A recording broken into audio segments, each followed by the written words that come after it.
Narito tayo ngayon sa Barangay Wawa 2 dito sa Rosario, Cavite, kung saan nakikita po natin itong mga kababayan natin na apektado dito. Ito yung mga apektado na residente dito po sa aking gawing kanan, kung saan sila po yung mga kumbagay na bulabog dito matapos na mapasadsad sa kanilang dalampasigan ang isang barge na naglalaman ng buhangin mula Tanza, Cavite.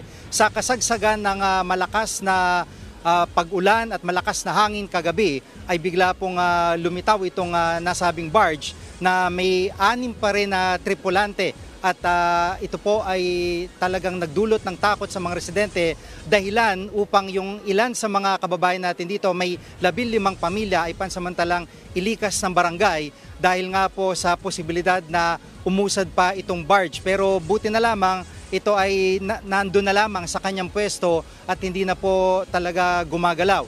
Samantala, kanina nga po, bandang 10:00 ng umaga nang makita ng mga residente dito itong barge ng buhangin at ilang bayan sa Cavite ang naapektuhan ng mga pagbaha dahil po sa bagyong Enteng. Narito po ang report. May napadpad dito sa amin na barko. Kaninang umaga, napansin ng mga residente na unti-unting lumalapit sa dalampasigan ng barge. Pasado 10:00 ng umaga, doon na ito sumadsad. Bigla na lang nagsigawan ng mga kapitbahay namin na meron nga pong paparating na barge. Mag-aalas 8 po, dumating po yung barko na yon. Hindi naman po siya kalakasan, no? Kaso napakabigat talaga ng barko. Talagang malaki po ang nagiging damage. Galing daw sa Tanza, Cavite, ang barge na may dalang buhangin. Malapit ang pinagsadsaran nito sa ilang mga bahay. Kaya ang nasa 15 pamilya, muntik pang mawalan ng tirahan. Kung hindi kasi humina ang ulan, tatamaan ng barge ang mga bahay. Nailikas naman sila at kasalukuyang nananatili sa barangay hall ng Wawa 2. Ayon sa kapitan ng barangay, pansamantalang tinali ang barge para hindi na ito tuluyang tumama sa pantalan. Kanina, medyo nilagyan ng tubig para bumigat. Kasi kanina, medyo sumasalpok siya. Pag hindi siya tanggal dito, maring masira ang makabayan at patuloy masira ang pantalan. Hindi pa sigurado kung kailan mahihila ang barge dahil malakas pa rin ang alon sa ngayon. Pinangangambahan tuloy na mapipinsala nito ang mga bahay malapit sa dalampasigan. Samantala, nalubog naman sa baha ang ilang bayan sa Cavite. Sa barangay Mambugwan, umaagos ang baha sa mga kalsada kaninang madaling araw.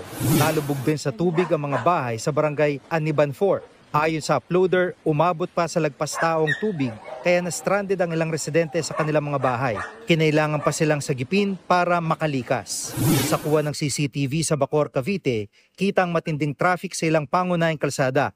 Humaba rin ang pila sa mga intersection.